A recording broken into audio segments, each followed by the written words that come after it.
Faces. We are back again talking about faces, specifically because faces do constitute the main prejudice one can possibly have. Okay, there's a research out there, and the name of the guy, the professor that carried out the research is Todorov, I think. And it's a research from Princeton University. And I needed to kind of like refer to my notes to tell you all about. So basically they created neutral faces. Okay, let's stop right there. There are no neutral faces because each face contains an expression, and as such we do interpret it. Now, it might not be entirely conscious, and we might perceive just like a very small minor percentage, in terms of as having awareness of that expression, but our body, our brain, our eyes do detect everything. So if you have a face that is beautiful, you're already starting life with an advantage, okay? Because beautiful people are seen as more nice, more competent, and more reliable, right? And if you don't believe me, please check out all the cases in which people that look very nice have either had, a discount on their sentence, or they were not believed to be criminals, or did not end up in prison, or all sorts of things. Okay, so if you have big eyes, round face, and a small chin, you do have a baby face, and a baby face is associated with purity, honesty, and it's kind of like associated with gentleness, and also sometimes with physical weakness. But anyway, baby faces get away probably with the most.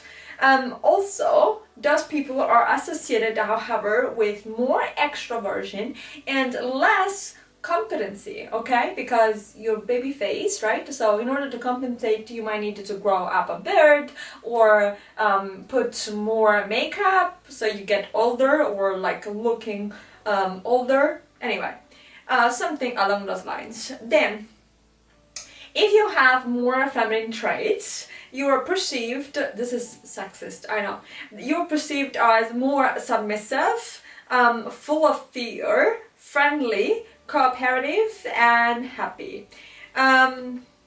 Yeah, these are really bias, right? And bias also that we cannot really correct, because how is that likely that you interview people in the streets and they'll tell you, oh yes, I do believe you're less competent. They might say you look young, and if you think about it, this is a whole cultural promotion that we do all the time. So for instance, there are the primary in the Republican Party in the US, and all you see is, oh, but this guy is young, is too young, and the other guys are too old, right? And so apparently age determines competence. I mean, yes, I do get the point that if you're too young, you're not expert and not experienced. However, is that really the case in every context? So if you pick somebody at the bank, right, and is young or she's young, does that mean necessarily that is inexperienced? I don't know. Alright, then if you have a larger face and longer eyebrows, you're more extrovert. If you have longer eyes, finer eyebrows, or more feminine traits, you are associated with a honest and sincere person. So I was trying to calculate also what my traits would look like compared to like who I am, and like knowing myself.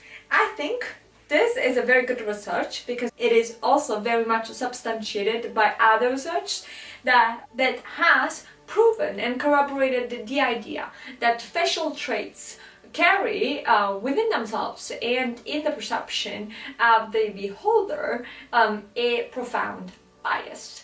But I'm wondering, are we extending these biases to other races, for instance, right? Because there's part of this research that says that if you do have darker skin, you are seen more competent, right? So here we have it. Larger nose, thick eyebrows, full lips. It's the face of competence. But is that really the face of competence? And when looking at people from darker skin because they belong to different race is you know, a positive sign. You know, it's easy to say that we're not racist, but how much do we judge differently our own race compared to another race? Okay, so those are all questions for you, and if you do have an answer or you just want to comment, please comment below and let me know. And if you have enjoyed this video, don't forget to like it and subscribe, and we'll talk next time. Bye guys, bye bye.